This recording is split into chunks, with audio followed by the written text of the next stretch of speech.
Hello बच्चों, happy Deepawali. थोड़ा सा वीडियो लेट हो गया। हाँ, मैं चाह रहा था कि ये वीडियो आपके पास एक दो दिन पहले पहुँचे, बट ये वीडियो थोड़ी सी लेट चल रही है। एक बहुत मोस्ट कॉमन जो क्वेश्चन मेरे पास आ रहा है पिछले कई दिनों से कि सर, कोटा में रुकें दिवाली की छुट्टी या घर जाएं। ये पिछले 3 दिन से मेरे पास बच्चों ने क्वेश्चन किया। हालांकि अब तो दिवाली निकल चुकी है, कल की दिवाली थी। तो मैं बात करना चाह रहा हूँ घर पे जाने के प्रोस एंड कॉन्स और कोटा में रुकने के प्रोस एंड कॉन्स।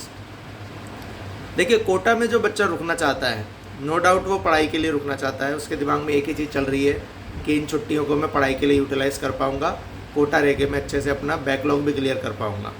तो नो डाउट उसको वो फ़ायदा मिलेगा, बिल्कुल वो फ़ायदा मिलेगा। क्योंकि जब आपकी क्लासेस बंद है 7-8 दिन के लिए, तो आप बहुत अच्छे से अपने जो है टाइम को यूज़ कर सकते हैं।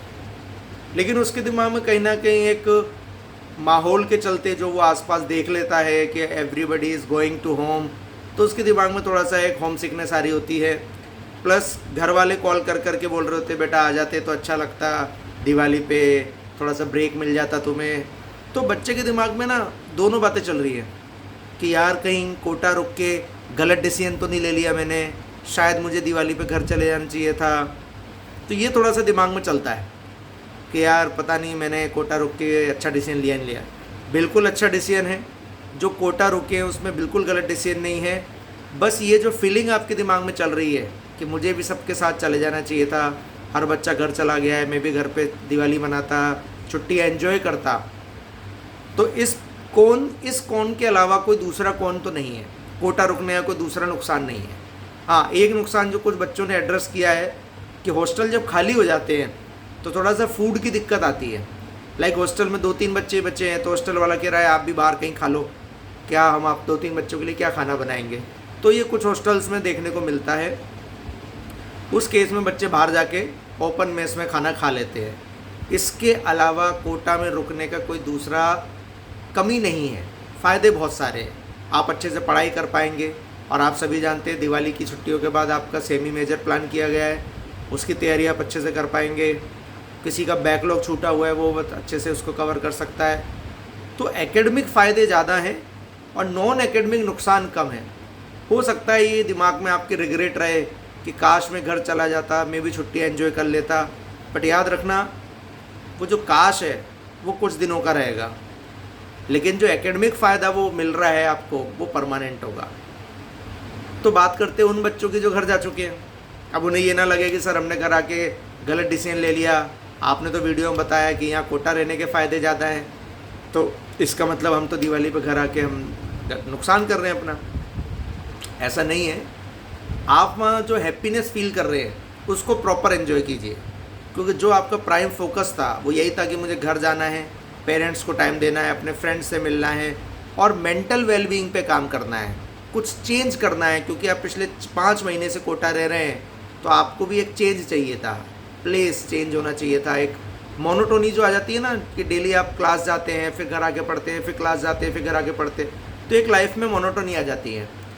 तो उसको ब्रेक करने का ये बहुत अच्छा टूल है, और इसलिए हम लोग आपको इतनी छुट्टियाँ देते हैं कि आपको एक ब्रेक मिल सके। एक तो आप जो बच्चा घर गया है वो इस ब्रेक को बहुत अच्छे से यूटिलाइज़ करे, खूब एंजॉय करे, खूब अच्छे से बढ़िया बढ़िया खाना खाए, पेरेंट्स को टाइम दे, फ्रेंड्स को टाइम दे, और थोड़ा सा पढ़ भी ले। क्योंकि अगर आप घर गए और बिल्कुल पढ़ाई नहीं कर रहे हैं तो याद रखिए जिस दिन आप कोटा वापस आएंगे आपको एकदम से पढ़ने का मन नहीं करेगा। We are human beings, not robots. ऐसा नहीं है कि चुटकी बजाई और आपने पढ़ना शुरू कर दिया। हम लोगों के अपने इमोशंस हैं, तो हम एकदम से तुरंत पढ़ाई की तरफ नहीं मुड़ पाएंगे। तो ऐसे बच्चे जो घर गए हैं वो एंजॉय करें बहुत अच्छे से, लेकिन अपना एक प्लान शेड्यूल करें कि मैं थोड़ा थोड़ा घर पे पढ़ूंगा। और जो बच्चे मेरे साथ डायरेक्ट 1-to-1 मिले थे पिछले कुछ दिनों पहले, उनको मैंने एक ही बात बोली थी कि बेटा देख, होता ये है ना, घर जाने के बाद थ्योरी पढ़ना बड़ा मुश्किल होता है। क्योंकि आप थ्योरी पढ़ने के लिए नोटबुक लेके जाओगे, मॉड्यूल्स लेके जाओगे, एनसीईआरटी लेकर जाओगे, तो सो मच स्टफ़ हो जाता है, और इतने सारे स्टफ़ को घर बैठ के कंडक्ट करना बड़ा मुश्किल हो जाता है। तो मैंने इससे बच्चों को एक ही बात बोली थी कि अगर आप घर जा रहे हैं तो अपने साथ क्वेश्चन प्रैक्टिस का मटेरियल लेके जाएं। क्वेश्चन प्रैक्टिस, सिर्फ क्वेश्चन प्रैक्टिस। जितना हो सके फिजिक्स केमिस्ट्री के क्वेश्चन प्रैक्टिस लेकर जाइए। बायो के लिए हमारे पास NCR है, एट ए ग्लांस है, रेस बुकलेट है, NCERT की हैंडबुक्स हैं। आप केवल क्वेश्चन लेकर जाइए और डेली अपना एक डिसिप्लिन बनाओ कि मैं 2-2 घंटे बायो को, 2 घंटे केमिस्ट्री को और 2 घंटे फिजिक्स को दूंगा और सिर्फ क्या करूंगा, क्वेश्चन प्रैक्टिस।